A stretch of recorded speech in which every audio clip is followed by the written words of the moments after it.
Perfect. Hello and welcome to the NUFC360 podcast. It's just the two of us this evening. It's me, Jack, and I'm joined by our beautiful American friend, Bo. How are you doing, sir? Jack, I'm doing well, my friend. I feel like it's been a while since we've last got on the pod, so glad to be here with you. I think it has, mate, to be fair. I can't remember the last time me and you were on, but I'm delighted to have you on. I think it's going to be great. And obviously, we've got quite a bit to look back on. We're going to have a little look at Wolves. We obviously have to talk about Barcelona last night. And we also have to look ahead to Bournemouth, which is terrifying me. I mean, I'm terrified of playing Bournemouth. Like, we can't beat them. But let's rewind to the start of the week where Newcastle got their first Premier League win of the season, 1-0 win over Wolves. Nick Woltemade debut goal at the back post from a Jacob Murphy cross. Beautiful. So, obviously, the game started terribly. I mean, when they can say within the first 5 seconds, probably within the quickest Premier League goal in history, that. It was ridiculous. Like, they just launched it long, it was a flick on, and then he was in behind, and Nick Pope tipped it behind for a corner. But then from that point, look, Newcastle were in control. I didn't feel worried. So, I mean, the big thing, obviously, though, is that Woltemade got his goal. And obviously, when you saw him in the lineup, guessing you thought, what would be absolutely perfect for him here is a debut goal. That's what he needs. Yeah, great way to set up confidence and open up his account for the team. And you could definitely see why he was so sought after. Big, physical, but also very technically sound. So just from the one-off, seeing him run around and dribble and kind of just make his way throughout the field, definitely was very, very impressive. Great cross in by Murphy, and an even better header. So it definitely was good to see him open that account. And just for the team in general, I don't know if you feel this way, but I feel like we definitely could have scored 2-3 or even 4. Just if not for a couple inches or centimeters. But that's a game that we maybe in the past might have drawn. But it's good to see us kind of pull out a win and continue on our form. I think it would have been nice to get the second goal because it would have totally killed the game. And then when it didn't come, but I mean, Jacob Murphy probably should have scored when he hit the shot from about 4 yards out straight to Johnston. He was unlucky with another one that went just wide from about 25 yards to gnarly at the post. So there was plenty of opportunities. Then the second half, there was like a few passes that just didn't quite get through, and it would have been a one-on-one or what have you. So yeah, it was close to second goal. But then I never thought Wolves never came onto us. There was never that point at the end of the game where we were sitting in and kind of hanging on. Newcastle, in the last sort of time and added time, we had the ball in their half. So it was a really comfortable performance in that sense. In terms of Woltemade, though, I mean, his first 45 minutes, he was unbelievable. I don't think he lost the ball. Like, every time it was played into him, he found the right pass. He won loads of free kicks. Yep. And they couldn't deal with him really in any way. I think they found him really awkward to deal with because of his like giant frame, 6'6", but he's quite like gangly as well. Their centre backs couldn't get around him. They couldn't do anything. They're quite physical, the Wolves centre backs as well. And they couldn't get near him. I thought it was brilliant. Obviously tired in the second half and went off. He has to go off, but we really needed him to hit the ground running, and he did. Yeah. I mean, what way to start out against Wolves, and then the next game have Barcelona come home. So definitely, I'm happy with him. Like you said, honestly, kind of reminds me of a baby giraffe. Just really gangly, but also kind of suave, and shows how creative he is. And I'll be excited. I think once he really gets used to Eddie Howe's system and how we kind of play, I do think there's a ton of potential there. Definitely wish we could have seen a lot more from the game previously with Barcelona. And I know we're going to talk about that a little bit. Yeah. But it definitely was one of those things where you can see why we paid what we did for him. I think that is a great segue into talking about Barcelona, because let's go all the way back to the start of the night when you saw the lineup and you saw that Woltemade wasn't starting and it was Gordon up front. And that was the only change from Saturday. I mean, for me, I was a bit disappointed because I did want to see him start that game against Barcelona in the Champions League. I kind of thought Elanga and Gordon be on the wings, and we know how ridiculously high Barcelona play, so we could get them in behind, and Woltemade could be the link man and sort of create those opportunities. I wasn't expecting him to necessarily be in the box all the time, Yeah. but I was expecting him to be like the link man and start the moves because from what I saw against Wolves, he's clearly a very creative striker. So I was disappointed. Did you feel the same as well? Yeah, no, I definitely do. I mean, it's one of those things where we've seen how Barcelona play that very, very high line. And even if it's, a one-touch pass or two-touch pass, there's a way where you can kind of draw them out and maybe have, whether it's link-up play, not just long balls. So it definitely would have been, I think it definitely would have suited us a little better. But I understand why Howe went with Gordon and Barnes. You want that speed. You want to try and beat the offside trap.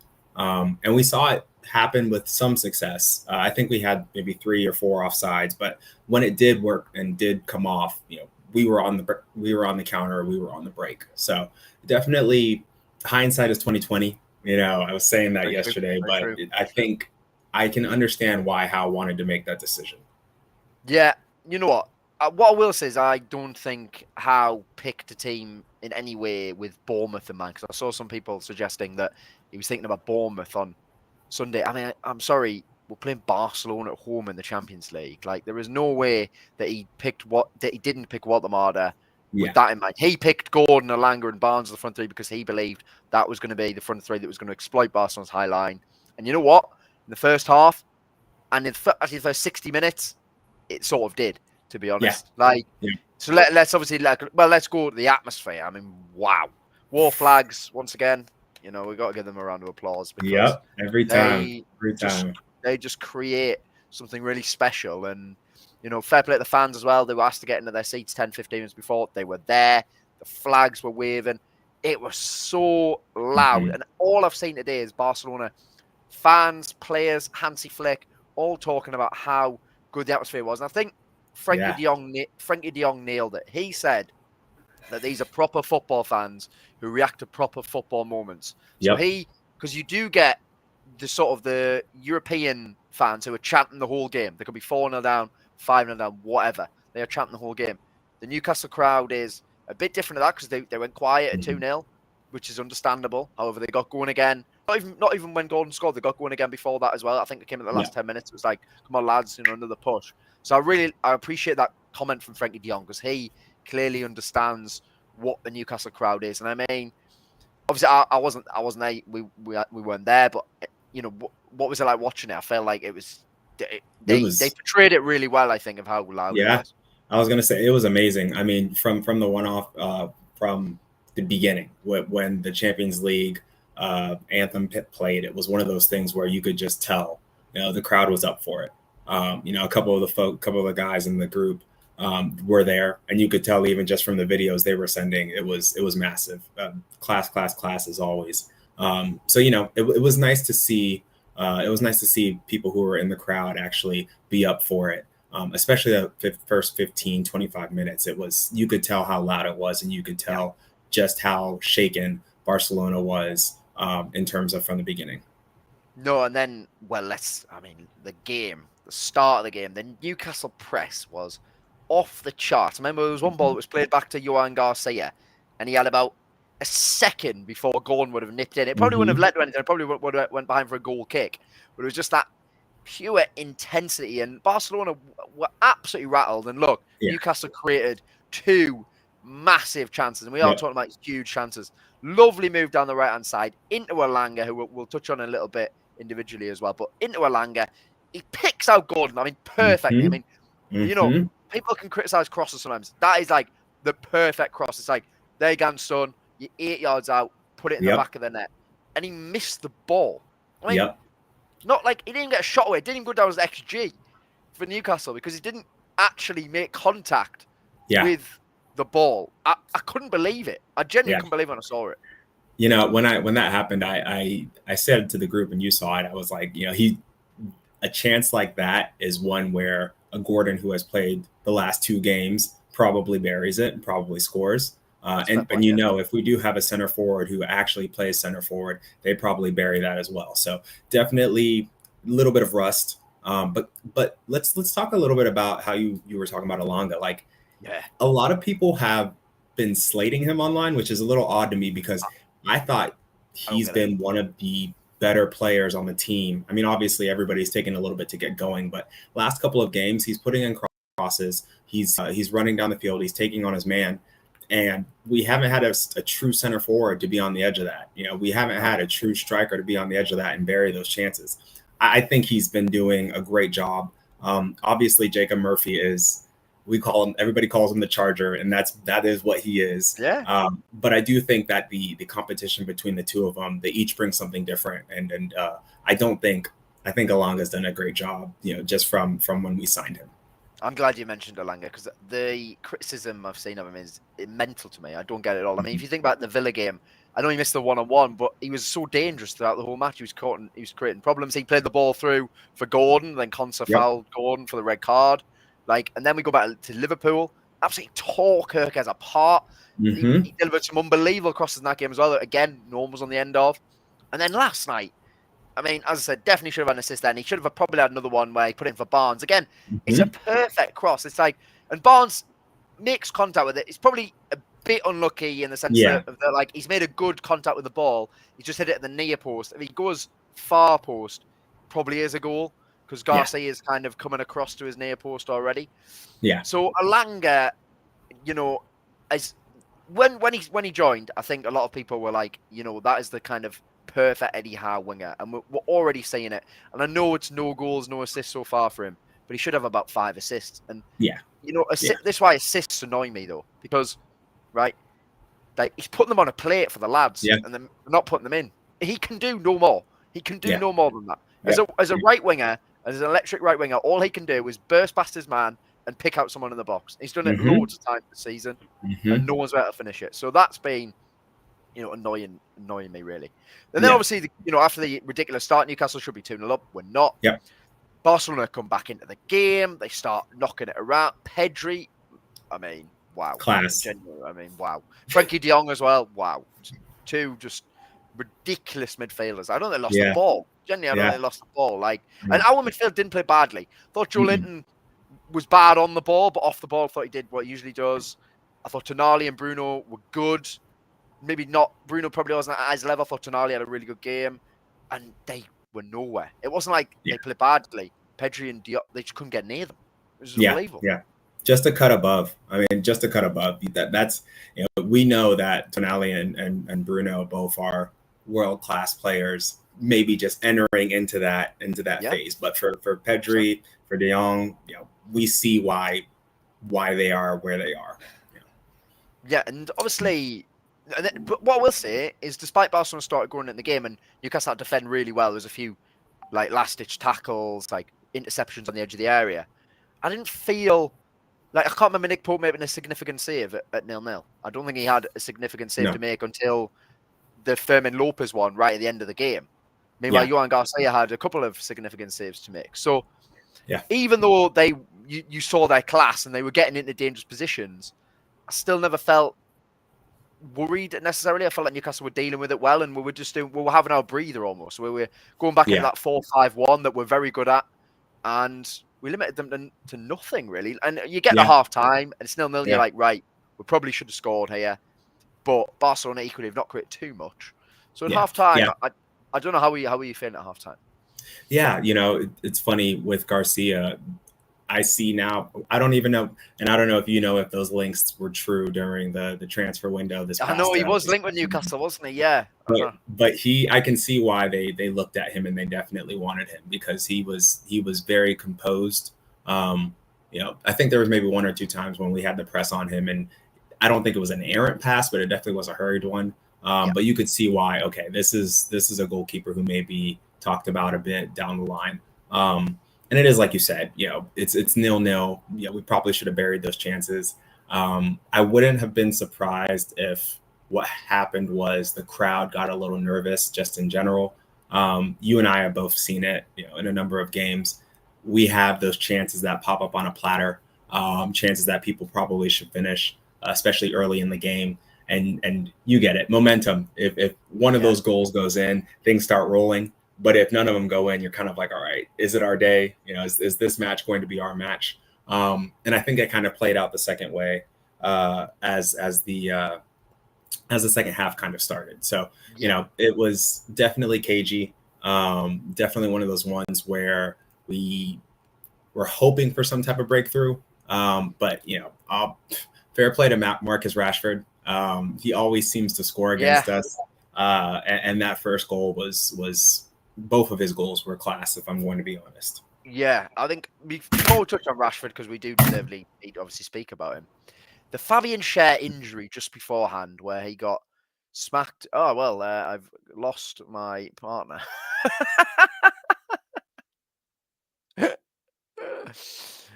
Dear me. Right. Well, so the Fabian Schär injury that we saw happen, where he got hit in the head. I don't know. I'm just thinking, should he have gone off then? Possibly. Probably should have done. Yeah, tricky, isn't it? Hopefully you can just edit this out, Mark, because, yeah. Shambles. Shambles! As O'Hara would say.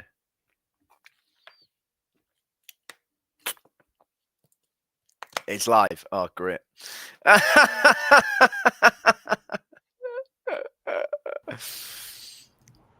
Right. Sorry, I got dropped.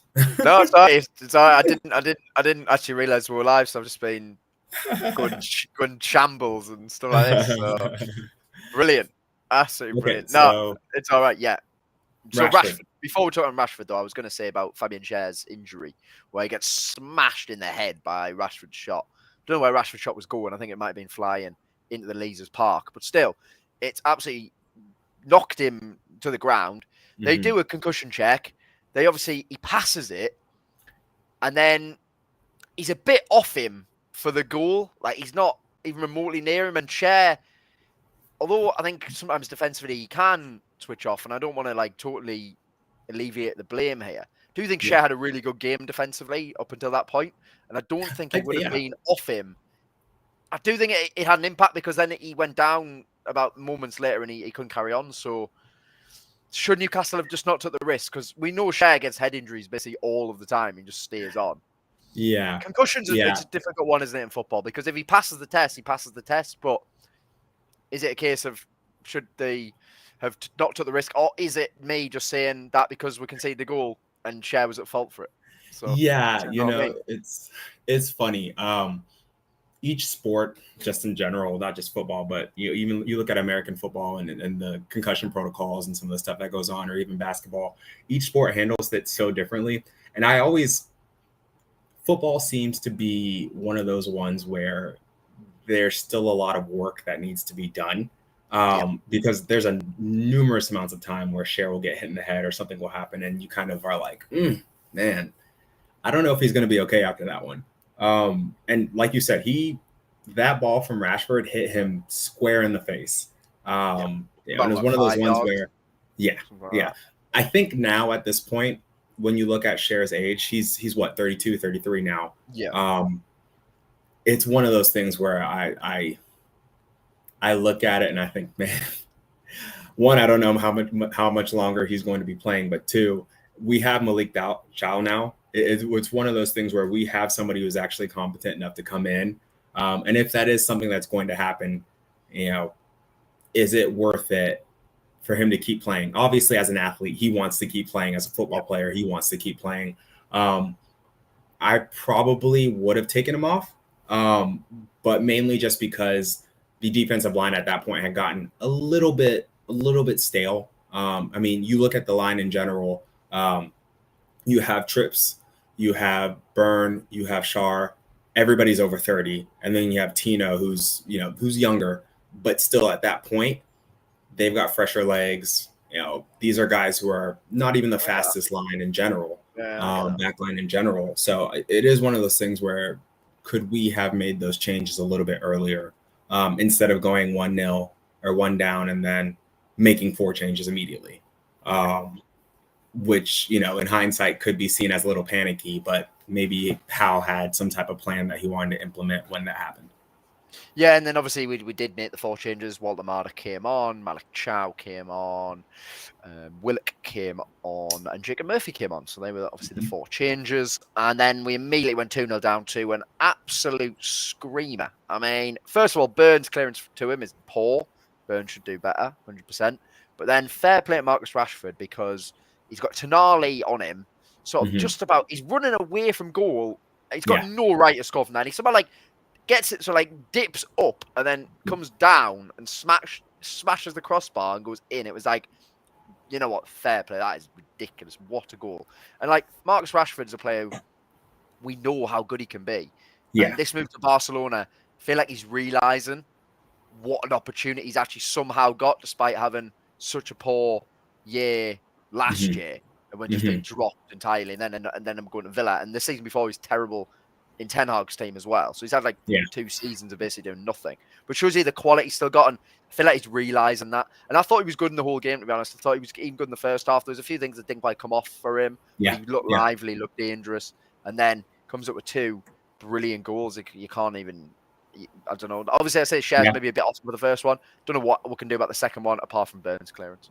No, nothing. I mean, even Nick Pope, he wouldn't have been able to save it even if he was in a better position at that point. So, hats off to him. Yeah, at that point, you could tell we were trying to figure out what that next move was and what that next step was. And I think eventually Botman comes on and want to say Harvey Barnes comes off, or was it? No, Botman came on for Trippier. So then and that was an interesting choice for me. You know, you're down 2-0. You kind of go to a 5-3-2. And I'm not sure if it's because Eddie Howe doesn't necessarily trust Botman in a 2-back system. But it is one of those things where obviously we scored from it. But it is still one of those things where I don't know if that's the move that I would have made. Trips at that point might have been, take him off, put Livramento back on the right, and then have Lewis Hall on the left. And get Lewis Hall. That's what I thought the sub was going to be fair. And then, so I mean, if you look at the subs and what they did, Woltemade was good, played a nice run in the goal. He also nearly set up Bruno with that ridiculous. You want to see when he got played at him, and someone flicked it around the corner for Bruno, and he took a touch and got the shot off. And I was like, this all early signs, but this lad looks like he's going to be genuine quality, proper quality. He might not score a load of goals, but I think he'll get a lot of assists and be involved in a lot of goals because of just the way he's involved in the build-up all of the time. Played a pretty nice role in the goal as well, which obviously came. And then, so obviously at 2-0, Newcastle was struggling. It's looking pretty like we're just going to lose 2-0. Barcelona after that didn't really have another opportunity apart from, I think, Fermin Lopez had a shot that was saved by Nick Pope. And I think Rafinha hit one just wide. But apart from that, it just looked like the game was going to fizzle out. And then Newcastle come up with this ridiculous move down the right. And then Murphy puts in a gorgeous cross. And there's Gordon score. And look, Gordon needed the goal because he's not scored since January. So he needed a goal. And it was a good finish. He hit it into the ground. It was a clever finish over the keeper. And then we're back in it, and the stadium's alive, and then Barcelona just keep the ball for 5 minutes. I've never seen anything like it. I've never seen that. That's the difference between... It was a clinic. Good. Yes, exactly. I was going to say that's the difference between good and great teams is they were able to essentially slow it down, shut it down, and play on their level, on their field. It looked like a training exercise. We're just going to do rondos, triangles, and kind of just hold the ball for as long as possible. Even though there were a couple of moments where the ref let a little bit of time wasting goes, let a little bit of time wasting. But for the most part, we couldn't lay a glove on them. No, it was honestly, I've never seen anything like it because I really thought Newcastle were going to win the ball back and at least have some pressure around the box or something. We did in the last 2 minutes, and in the end, we got one chance right at the end of the game where it comes to Tonali, 25 yards out. He hits it really cleanly, just straight at the goalkeeper. And then as soon as he's gathered that, that's kind of it, unfortunately. And look, game ends. The Barcelona players are full of praise for Newcastle. I think Newcastle feel really disappointed because they know that was weirdly there. It was weirdly there for them. Newcastle could have won that game. But what I will say is we've got 7 more games of the Champions League. That was our second hardest game on paper, rather than going to PSG away. But that's our last game. What I will say is, if we go to PSG last game and we still need to get points to qualify, then we've failed. We've failed at that point. So let's just hope that we're not in that position. And from what I've seen, I feel like we will be fine, because if we play like that in the first sort of 60, 65 minutes against most teams, we'll blow them away. Barcelona are favourites for the Champions League for a reason. It was a great game of football. It really was. It was brilliant. I did love it. I know we lost, but I did love it. Very enjoyable. The way they play, it's not sexy, but it's extremely efficient, and that's why they're a top 3 team in the world. So fair play to them, and it's on to Bournemouth for us. And even for just to touch on the Champions League one more time, we've got the match in Belgium against USG, and then after that we have Benfica at home, I believe. Jose Mourinho. Totally forgot about that. It was Bruno Lage. Now it's Jose Mourinho. So, that's true. So we've got enough time, I think, we've got enough time to definitely make it back. I think that Belgian game will be very, very interesting. They're a team that's very scrappy. That's why they've done so well to get to where they are now. But I do think that we are a better team completely. Same with Benfica, very good team. Same with Bilbao, very good team. But if we play to our full ability, we should be perfectly fine. But enough about the Champions League. We've got to head to the South Coast on Sunday. Yeah, I mean, this is Newcastle's. I don't know what attempt it is to try and beat Bournemouth since Eddie Howe's took over, but about the 15th, it feels like. Still not beat Bournemouth. And we've played Bournemouth in various guises. We've played Bournemouth who've been terrible, and we've played this Andoni Iraola super team. And we've got to play this Andoni Iraola super team again with one of my favourite non-Newcastle players, Antoine Semenyo, absolutely ripping it up at the start of the season. I mean, what a footballer. He's absolutely unbelievable. He's almost unplayable. I think he's the only player I've seen in the last year to burn Tino Livramento consistently. Like, no one does that to Tino, really, but Semenyo does.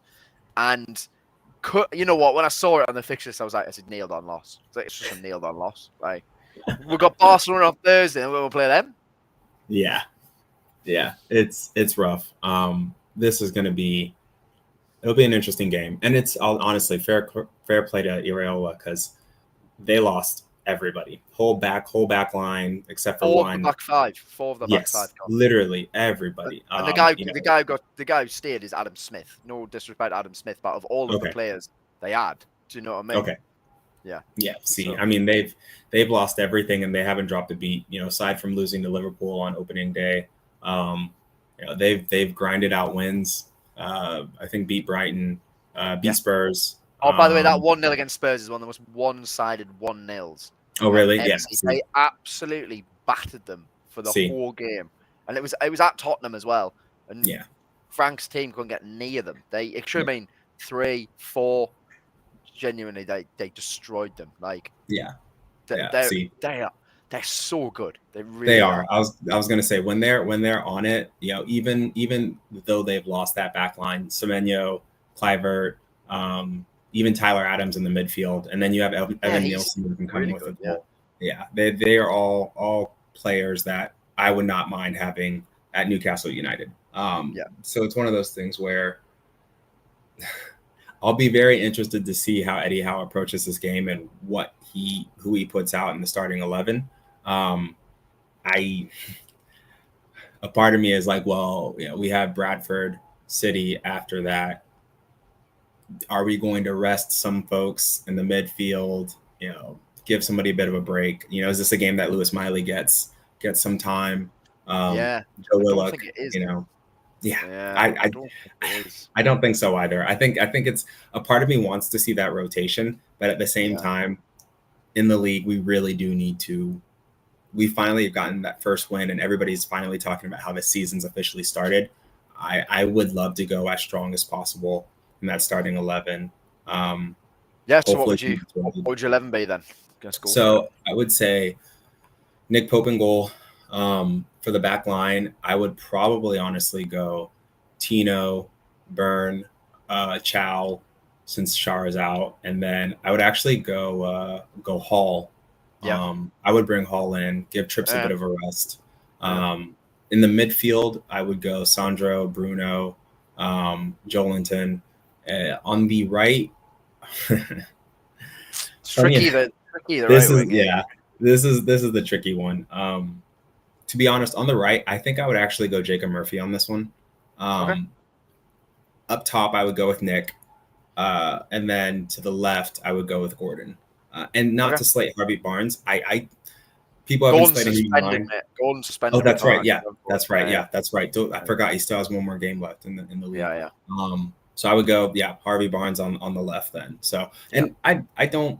A lot of people have tried to slate Barnes and talk about how he doesn't do anything or whatnot, but he's a different type of player in comparison to like Anthony Gordon. They're very, very different and each very good at good things. So at different things. No, I'm glad you mentioned Barnes because we have this discussion in the group chat quite often, don't we, about Barnes? He's a moments footballer, is Harvey Barnes. Yes. So he could do not a lot in a game. However, he'll still come up with a daft cross that someone should score, or he comes up with a shot that flies at the top corner. If we think about even the Villa game, he created our best chances in that game. He did nothing in the game, but he created our best chances in the game. Yeah. That's why he's worth having in the team because although in open play, however, he might not take a man on that often, but what he will deliver is moments that are worth having him in the side for. And he gets a lot of stick. I think it's pretty unfair, a lot of it. I really like him. I'm an advocate of Harvey Barnes, but because I feel like because football's about moments. Like you can have a winger who works hard, and I'm not saying Gordon isn't a top quality. Gordon's a better footballer, but you can have a player who just runs up and down all game, does nothing, or you can have a player who maybe doesn't do as much, but he'll create something for you that wins you the game, and that's why he's worth having in the team. This might rile some people up, but I'd rather add him than ASM, to be honest. It's one of those things where the output is, ASM will do a lot of running, a lot of dribbling, but at the same time, it disappears. At least we know with Harvey, he can be clinical when he needs to be. ASM, exactly. No, ASM was fun to watch.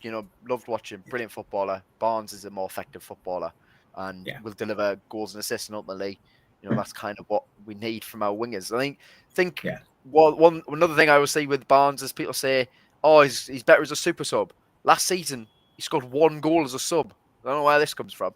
Most of his goals last season were as a starter. But people just assume that when he comes on as a sub. But I will say I don't think, as I said, I don't think he started the season well in terms of overall play. But in every game, he's probably created some sort of opportunity or had an opportunity himself. So he's worth having in the team for that. So I'd go Pope. I kind of agree with I agree with your team. To be fair, I'd go with Elanga over Murphy though, just because they've got Trufair at left back. And Bournemouth press really high. Trufair's had a really good start of his life in the Premier League, to be fair. But Bournemouth press really high. I think we could get Elanga in behind, but I can't see us winning. Yeah. It'll be a tough game. Score prediction, and then we'll finish it off. Yeah, I was gonna say. So I'm gonna be positive. I will go a 2-1 win. I would not be surprised if they come in and they start fast as they always do. They probably score the first goal. And then we kind of will need to dig deep and show some resolve. Probably some last minute clearances and some true defending. But I will take a Newcastle win 2-1. Sound. I just think it's a nailed on defeat, 2-0 Bournemouth. Forget about it. I've got a chance. We are cursed. Let me ask you this: do you feel like if we go down there and we I don't know if 2-0 is a stinker to you, but if we have a 2-0 loss, do you feel like people start to get a little bit worried? Yeah, I mean, they might do, but for me, the performances in basically every game this season have been good, especially defensively. Felt like most games of the Premier League have not even been remotely worried about conceding a goal. Even against Liverpool, we conceded 3 times. What other chances did they have? I remember Nick Pope making 1 other save. So defensively, I think Newcastle have been really good. Going forward, we've created loads of chances. Which how many put them away? I feel like once you get Woltemade and Vissa in, then we're going to be fine. And I think some teams we will smash this season because I feel like we look really good. We look better than we did at this point last season, and we have more points at this point this time last season. I agree. And I think my hope is that we go as strong as possible for this game Yep. on Sunday, and then when we play Bradford City on Wednesday, we can let folks have a bit of a rest. Give Miley a run out, let Willock have a run out. Start Woltemade, and let him play around as long as he needs to. Um, you know, let guys get a bit of a breather. I think that would be nice. Do you feel like last question before we go? Do you feel like Oh no, yeah. do you feel like Ramsdale will probably make that start Yeah, against yeah, Bradford City?